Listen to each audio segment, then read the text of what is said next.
Morning news కి స్వాగతం. పత్రికల్లోని ముఖ్యాంశాలు. తెలంగాణ గడ్డ నుంచే మోదీ ఓటమికి నాంది. ఆ చైతన్యాన్ని రాష్ట్ర ప్రజలు చాటి చెప్పాలి. ప్రధాని అబద్ధాల కోరు అంటూ వార్త. 10 ఏళ్లలో చేసిందేమిటో చెప్పలేక కన్నీళ్లు ప్రాణాలు పోయిన రాజ్యాంగం మార్పుకు భారతీయులు అంగీకరించరు. మార్చడానికి అది మోదీ రాసిన రాజ్యాంగమా? ప్రజల మీద ఏ అదానీ అంబానీ ట్యాక్స్? మా కుటుంబానికి తెలంగాణతో తరతరాల అనుబంధం. నేను మీ సోదరిని. దేశం కోసం కాంగ్రెస్ ను గెలిపించండి. తాండూర్ కామారెడ్డి సభల్లో ప్రియాంక అంటూ 14వ పేజీలోని వార్త. మొత్తం మీద తెలంగాణ గడ్డ నుంచే ఓటమికి పునాది కావాలి అంటూ నిన్న ప్రసంగించడం జరిగింది కామారెడ్డి, ఆ తర్వాత తాండూర్ సభల్లో ప్రియాంక గాంధీ. ఆ చైతన్యాన్ని రాష్ట్ర ప్రజలు చాటి చెప్పాలి. ప్రధాని అబద్ధాల కోరు అంటూ దుయ్యబట్టారు. మత చిచ్చుకు మోదీ యత్నం అంటూ రేవంత్ రెడ్డి గారు. మునుపెన్నడు లేని విధంగా విద్వేష కుట్రలు, అల్లర్లతో పెట్టుబడులు వెనక్కి వెళ్లే ప్రమాదం.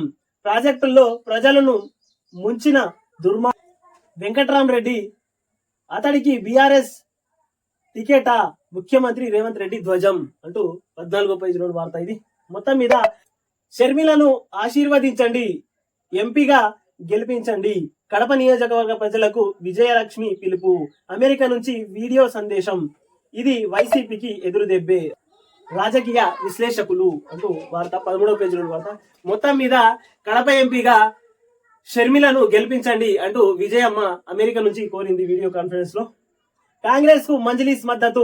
హైదరాబాద్ మినహా మిగతా స్థానాల్లో కాంగ్రెస్ కు ఓటేయాలని ఓవైసీ సంకేతం. కరీంనగర్, సికింద్రాబాద్ సహా 7 నియోజకవర్గాల్లో గంపగుత్తగా హస్తానికి ఓటు వేయాలని పిలుపు.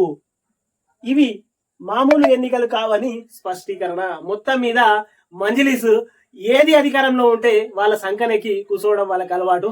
కాబట్టి చిట్ట చివరి వరకు లాస్ట్ రోజు కాంగ్రెస్ పార్టీకి మద్దతు తెలిపిండు అసద్ భాయ్.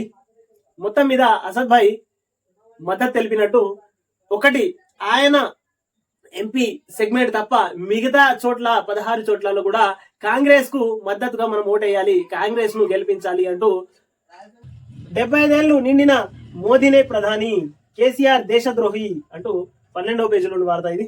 ఈ ఎన్నికలు దేశానికి రెఫరెండం. 75 ఏళ్లు నిండినా గాని మోదీ ప్రధాని అంటూ వార్త వేసింది. ఆంధ్రులకు ఆ విఘ్నత ఉందా అంటూ ఆర్కే గారు చెప్తున్నారు. ఇది 4వ పేజీలోని వార్త. నేను సైతం ప్రధాని రేసులో అంటూ మన కాక చెప్పుకుంటున్నాడు. ఇప్పుడు తెలంగాణలో పొడిచేసి తెలంగాణను 7 లక్షల కోట్ల అప్పులకు దించేసి ఇప్పుడు దేశంలో కూడా ఇదే పరిస్థితి తీసుకురావాలని కాక అనుకుంటున్నట్టు జనాలు అనుకుంటున్నారు. కాక కేంద్రంలో ప్రాంతీయ పార్టీల కూటమిదే అధికారం.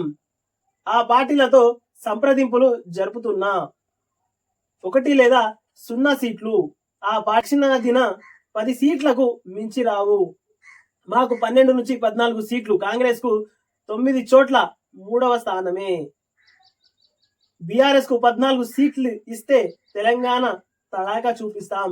అసెంబ్లీలో నా ప్రళయ తాండవం చూపిస్తా. ఆగస్టు 15 లోపు రుణమాఫీ అసాధ్యం. మా జాతీయ రాజకీయ ప్రస్థానం కొనసాగుతుంది. మహారాష్ట్రలోనూ పోటీ కేసీఆర్. మొత్తం మీద కాక తెలంగాణ రాష్ట్రంలోనే కాకుండా దేశంలో కూడా చక్రం తిప్పుతా, ప్రధాని రేసులో నేనున్నా అంటూ కాక డబ్బా కొట్టుకుంటున్నాడు అంటూ తెలంగాణ ప్రజలు అనుకుంటున్నారు. కాక సరే, జూన్ 4వ తారీఖు దాకా ఎదురు చూద్దాం. జూన్ 4వ తారీఖు రోజు ఎవరు ఎటుపోతారో యాడుంటారో ఆ ఫలితాలే నిర్ణయిస్తాయి కాక అని తెలంగాణ ప్రజలు అనుకుంటున్నారు. కాక 3 వారాల హోరాహోరీ ప్రచారానికి తెర. హైలైట్ గా నిలిచిన గాడిద గుడ్డు. సుడిగాలిని మరిపించిన సీఎం రేవంత్ రెడ్డి. మోదీ గ్యారంటీలనే బీజేపీ ట్రాప్ కాడు. తేలిపోయిన బీఆర్ఎస్ ప్రచారం. ఈ ఎన్నికల్లో కాంగ్రెస్ పార్టీ ఏమిచ్చింది అంటే గాడిద గుడ్డు ఇచ్చింది అంటూ ఈ ప్రచారం వెంటనే మిగతా పార్టీలన్నీ ఆ ఒక్క మెసేజ్ తోనే మొత్తం దేశం మొత్తం చక్కెర కొట్టింది గాడిద గుడ్డు. ఏది చేసినా రేవంత్ రెడ్డి కేసీఆర్ కు దిట్ట అని చెప్పుకోవాలి. కేసీఆర్ 4 ఆకులు చదివితే ఇక్కడ రేవంత్ రెడ్డి గారు 6 ఆకులు చదివారు. ఆయన కంటే ఒక 2 మాటలు లెక్కనే ఉంటాయి. ఆయన మాటలు మొదలు పెడితే రేవంత్ రెడ్డి కేసీఆర్ పక్క పక్కన కూర్చుండబెడితే ఇద్దట్లో చెరీ సమానం బరాబర్ ఉంటారు. సేరుకు సవ సేరు ఉంటారు. మాటకు మాట, పనికి పని బరాబర్ ఉంటది వీళ్ళది అంటూ వార్త. మొత్తం మీద తెలంగాణ తీసుకొచ్చిన కాకకే ఏం దిక్కు దివానా లేకుండా చేసిండు రేవంత్ రెడ్డి అంటూ తెలంగాణ ప్రజలు అనుకుంటున్నారు. కాక 13న సెలవు ఇవ్వని సంస్థలపై చర్యలుంటాయి. 13న సెలవులు ఇయ్యని సంస్థలపైన చర్యలుంటాయి అంటూ వార్త చేసింది. ఇక్కడ అమల్లో 144 సెక్షన్ ఎన్నికల నిర్వహణకు సర్వం సిద్ధం. ఇప్పటిదాకా రాష్ట్ర వ్యాప్తంగా ₹350 కోట్లు సొత్తు సీజు. సిఇఓ వికాస్ రాజ్ వెల్లడి. 73,000 మందితో బందోబస్తు డీజీపీ అంటూ 13వ పేజీలోని వార్త ఇది. మొత్తం మీద ఎన్నికలకు మేము సర్వం సిద్ధం చేసి పెట్టాము, ఇంతమంది ఉన్నారు, 73,000 మంది బందోబస్తులో ఉన్నారు అంటూ వార్త. మొత్తం మీద సీజ్ చేసింది 350 కోట్లు సొత్తును మేము సీజ్ చేశాము అంటూ ఎన్నికల కమిషనర్ వెల్లడించింది. రాష్ట్రం మొత్తం మీద 144 సెక్షన్ ఉంటది అంటూ వార్త. మొత్తం మీద 13వ తారీఖు రోజు అన్ని సంస్థలకు, అన్ని ప్రైవేట్ వాటికి కూడా సెలవులు ఇవ్వాలంటూ వార్త.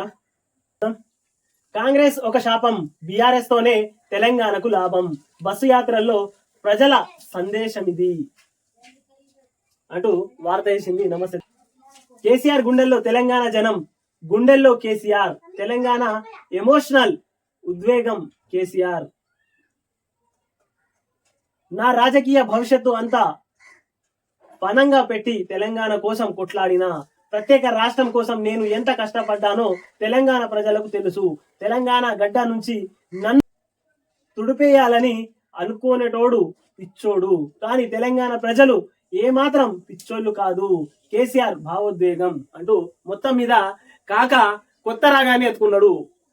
10 ఏళ్ళు మొత్తం పాలించిన తర్వాత ఇప్పుడు ఏడిసి తుడిసి తెలంగాణ ప్రజలను మభ్యపెట్టాలని చూస్తున్నాడు అంటూ తెలంగాణ ప్రజలు అనుకుంటున్నారు. కాక తెలంగాణ భవన్ లో జరిగిన మీడియా సమావేశంలో మాట్లాడుతూ కేసీఆర్ చిత్రపటంలో మాజీ మంత్రులు పొన్నాల లక్ష్మయ్య, మహమూదీ, ఎంపీ సురేష్ రెడ్డి, ఎమ్మెల్సీ వాణిదేవి అంటూ వార్త వేసింది. ఇక్కడ మొత్తం మీద నిన్న కాక మీడియా సమావేశాన్ని ఏర్పాటు చేసిర్రు. ఉన్నది లేనిది అంతా కాక ఇక వరసల గమన కక్కుతూనే ఉన్నాడు. మొత్తం మీద తెలంగాణ ప్రజలు నువ్వు ఏం చేసినా, గాయగత్తర చేసినా తెలంగాణ ప్రజలు నమ్మే ప్రసక్తిలో లేరు. కాక అయిపోయింది, నీకు 10 ఏళ్ళు అవకాశం ఇచ్చిర్రు, నువ్వు ఏం చేయాలనో అది చేసావు తెలంగాణకు. మొత్తం మీద తెలంగాణ రాష్ట్రాన్ని తాగుబోతుల రాష్ట్రంగా చేసి తెలంగాణ రాష్ట్రాన్ని మొత్తం అప్పుల కుప్పగా మార్చిన ఘనత మొత్తం నీదే. కాక మళ్ళా అన్ని చేసి నేనేం చేయలేదు, తెలంగాణకి బాపుని, నేను ఇది చేసినా అది చేసినా, ఏది చేసినావో ఏం చేసినావో తెలంగాణ ప్రజలు మొత్తం గమనిస్తున్నారు. కాక తెలంగాణ ప్రజలు నువ్వు మాట్లాడే మాటల్ని అన్ని గమనిస్తున్నారు. కాక మెట్రో రైల్ ఫర్ సేల్, మహిళలకు ఉచిత బస్సు ప్రయాణం ఎఫెక్ట్. అమ్మకానికి పెడుతున్న ఎల్ఎండి కంపెనీ 2026 తర్వాత విక్రయించే యోచన, నష్టాలు అంతకంతకు పెరుగుతున్నాయి, ఫ్రీ బస్ వల్ల మేం మెట్రోను నడపలేం, ఎల్ఎండి ప్రెసిడెంట్ కీలక వ్యాఖ్యలు అంటూ వార్త వేసింది. హైదరాబాద్ పై తీవ్ర ప్రభావం, మెట్రో సేవలు నిలిచిపోతే నగరం ఆగమాగం, కంపెనీల రాకపై భూముల రేట్లపై ప్రభావం, అటకెక్కనున్న మెట్రో కారిడార్ విస్తరణ పనులు, హైదరాబాద్ బ్రాండ్ ఇమేజ్ పైన నీలి నీడలు అంటూ 8వ పేజీలో వార్త వేసింది. మొత్తం మీద హైదరాబాద్ లో బస్సు ఫ్రీ చేయడం వల్ల మెట్రో సంస్థకు నష్టాలు వస్తున్నాయట అంటూ వార్త వేసింది. మహిళలకు ఉచిత బస్సు ప్రయాణం ఎఫెక్ట్, మొత్తం మీద ఉచిత బస్సు చేయడం వల్లనే మాకు ఎఫెక్ట్ వచ్చింది అంటూ ఎలాంటి ప్రెసిడెంట్ కీలక వ్యాఖ్యలు చేసినట్టు 8వ పేజీలో వార్త ఇది. మాటలతోనే సర్కారు మెడలు వంచిండు, గెలిపించుకుంటే ఇంకెట్లుంటది అంటూ 5వ పేజీలోని వార్త. ఎట్లుంటది సార్, 10 ఏళ్ళు నువ్వే చేసినావు, గవే నరుకులు నరికినావు, ఇప్పుడు కూడా గవే నరుకుతున్నావు అంటూ తెలంగాణ ప్రజలు అనుకుంటున్నారు. కాక బీఆర్ఎస్ పడిలేచిన కెరటం అయిపోయింది, ఇక బీఆర్ఎస్ పనే ఖతం, ఇక పడి లేసుడు కాదు తోవుడే తెలంగాణ రాష్ట్రంలో, దానికి మళ్ళీ పునాదులు లేవయి అంటూ విశ్లేషకులు తెలంగాణ ప్రజలు అనుకుంటున్నారు. మోదీ చేతుల్లో యోగి అవుట్ అంటూ 11వ పేజీలోని వార్త ఇది. 2 నెలల్లో ఆయన రాజకీయ జీవితాన్ని మోదీ అంతం చేశారు. అద్వానీ మనోహర్ జోషిలకు పట్టిన గదే ఆదిత్యనాథ్ కు ఈ ఎన్నికల్లో 230 సీట్లు దాటవు అంటూ అరవింద్ కేజ్రీవాల్ గారు జోషం చెప్పారు. మొత్తం మీద ఎన్నికల పండగ 5 సంవత్సరాల వరకు ఇక ఎన్నికల పండగ ఖతమైపోయింది. ఇక మొత్తం మీద 5 ఏళ్ల దాకా ఎన్నికల ఎలక్షన్లు కానీ ఎంపీ ఎలక్షన్లు కానీ ఇంకో 5 సంవత్సరాల దాకా ఆగాల్సిందే. ఎన్నికల పండగ ఖతమైపోయింది. ఇప్పటి నుంచి ఎవడి పెట్రోల్ వాడే పోసుకోవాలి, ఎవడు తిండికి వాడే డబ్బులు కట్టుకోవాలి, ఎవడి టిఫిన్ కి వాడే కట్టుకోవాలి, ఎవడి బీర్కి వాడే డబ్బులు కట్టుకోవాలి. మొత్తం మీద ఎలక్షన్ల పండగ నిన్నటితోని సమాప్తం అయిపోయింది. ఇక దయచేసి ప్రజలారా ఒకటే, 100కు 100% మన ఓటుని ప్రజలందరూ కలిసి తమ ఓటుని 100కు 100% వినియోగించుకోవాలి. ప్రతి ఒక్కరూ పోలింగ్ బూత్ దగ్గరికి వెళ్లి ఓటేసి దయచేసి ఈ సంవత్సరం ఈ 2024 ఎలక్షన్ ఎంత కీలకం అంటే ప్రతి ఒక్కరు వెళ్లి ఓటు వేయాలి. 100కు 100% పోలింగ్ పర్సెంటేజ్ ని పెంచాలి. దయచేసి ప్రజలారా గమనించండి, ప్రతి ఒక్కరు ఓటు వేయాలని కోరుకుంటుంది ఈ కేంద్రం.